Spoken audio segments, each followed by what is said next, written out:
नमस्ते दोस्तों। आज हम बात करेंगे एक ऐसी कहानी की जिसमें एक ग्लोबल सुपर पावर ने कभी अपनी ही आज़ादी के लिए जंग लड़ी थी। और मज़े की बात यह है कि इस कहानी में एक दूसरे देश के इतिहास की भी बड़ी ही दिलचस्प मिलती जुलती झलक देखने को मिलती है। तो चलिए इस कहानी में जरा गहराई से उतरते हैं। देखिए, आज जो अमेरिका एक ग्लोबल पावर है, वो बनने से बहुत पहले असल में वो अंग्रेजों का एक बिजनेस प्रोजेक्ट था। जी हां, एक बिजनेस। तो ये कहानी किसी राजनीति से शुरू नहीं होती, नहीं, ये शुरू होती है मुनाफे से, लालच से। और ये वही तरीका था, वही स्ट्रैटेजी थी जो ब्रिटेन ने पूरी दुनिया में अपनाई थी। ब्रिटिश मॉडल ना बड़ा सीधा साधा था। उनका फंडा क्लियर था, कंपनियों को भेजो, वो इलाके पर कब्जा करेंगी, वहां से पैसा, टैक्स जो भी मिले सब निकाल कर ब्रिटिश क्राउन को भेजेंगी। और ये तरीका उन्होंने सिर्फ अमेरिका में ही नहीं बल्कि भारत में भी इस्तेमाल किया था। पर ये जो बिजनेस मॉडल था ना, ये एक बहुत बड़ी दीवार से जा टकराया। और वो दीवार थी टैक्स। ये सब तब शुरू हुआ जब ब्रिटेन ने वहां के लोगों से पूछे बिना उन पर नए नए टैक्स थोपने की कोशिश की। इसकी शुरुआत हुई 1765 में स्टैंप एक्ट जैसे कानूनों से। और इन्हीं कानूनों के विरोध में एक ऐसा जबरदस्त आइडिया पैदा हुआ जिसने, आप कह सकते हैं, पूरी क्रांति की ही नींव रख दी। और वो नारा था, नो टैक्सेशन विदाउट रिप्रेजेंटेशन। मतलब कोई प्रतिनिधित्व नहीं तो कोई टैक्स नहीं। हिसाब एकदम साफ था। अगर ब्रिटिश पार्लियामेंट में हमारी कोई सुनने वाला नहीं है, हमारी कोई आवाज नहीं है, तो भाई हम टैक्स भी क्यों दें। अब ये मामला यहां से और ज्यादा बिगड़ने वाला था। ये जो छोटी सी चिंगारी थी, ये अब आग बनने वाली थी। और जानते हैं इस आग को हवा किसने दी? एक बहुत ही आम सी चीज ने, चाय ने। हुआ ये कि ब्रिटेन ने कानून बना दिया कि भाई अमेरिका में जो लोग हैं वो सिर्फ और सिर्फ ब्रिटिश कंपनी की ही चाय खरीदेंगे, और वो भी बहुत ज्यादा महंगी। मतलब कोई और ऑप्शन ही नहीं छोड़ा। जाहिर है इससे लोगों का गुस्सा 7वें आसमान पर पहुंच गया।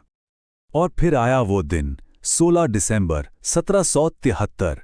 सैमुअल एडम्स नाम के एक लीडर की अगुवाई में कुछ लोग बॉस्टन के बंदरगाह पर खड़े ब्रिटिश जहाजों पर चढ़ गए और उन्होंने जहाजों पर लदी हुई चाय की सारी पेटियां उठाकर समंदर में फेंक दीं। ये सिर्फ एक विरोध नहीं था, ये खुली बगावत थी। इस बगावत ने एक ऐसे लीडर के लिए स्टेज सेट कर दिया जो इससे भी एक कदम आगे जाने वाला था।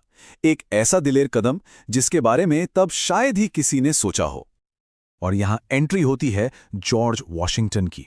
उन्होंने एक ऐसा आइडिया सामने रखा जो उस वक्त बिल्कुल रैडिकल था, क्रांतिकारी था। उन्होंने कहा, हम आजादी मिलने का इंतजार क्यों करें? हम अभी इसी वक्त अमेरिका को एक आजाद देश घोषित कर देते हैं।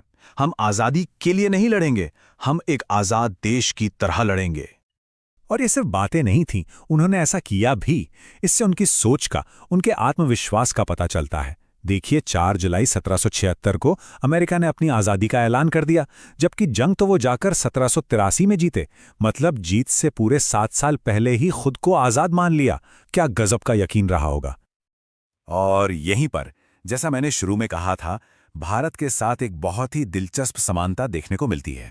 बिल्कुल अमेरिका की तरह ही भारत में भी 26 जनवरी 1930 को ही पूर्ण स्वराज यानी पूरी तरह से आज़ादी का ऐलान कर दिया गया था। और ये ऐलान आज़ादी मिलने से सालों पहले हुआ था, क्योंकि असल आज़ादी तो 1947 में मिली। दोनों ही देशों ने जीत का इंतजार नहीं किया, पहले खुद को आज़ाद घोषित किया। लेकिन जंग जीत लेना तो बस कहानी की शुरुआत थी। असली चुनौती तो अब शुरू हुई थी, एक देश बनाने की। और इस सफर में नए हीरो भी सामने आए और नई बहुत बड़ी मुश्किलें भी। तो 1783 में अमेरिका ने आज़ादी की लड़ाई तो जीत ली, और फिर 1789 में उन्होंने अपना संविधान बनाया, अपना कॉन्स्टिट्यूशन। मतलब वो कानून जिसके आधार पर पूरे देश को चलना था। एक तरह से नए देश की नींव रखी गई। इस नए देश के इतिहास में 2 नाम बहुत बड़े हैं। एक तो जॉर्ज वॉशिंगटन, जो क्रांति के हीरो थे और अमेरिका के पहले राष्ट्रपति बने, और दूसरे उनसे बहुत बहुत बाद में आए मार्टिन लूथर किंग जूनियर, जिन्हें नस्लीय भेदभाव के खिलाफ अपनी शांतिपूर्ण लड़ाई के लिए अमेरिका का गांधी भी कहा जाता है। मार्टिन लूथर किंग ने उस कड़वी सच्चाई पर उंगली उठाई जो आज़ादी के इतने सालों बाद भी अमेरिका का पीछा नहीं छोड़ रही थी, और वो थी नस्लीय भेदभाव की।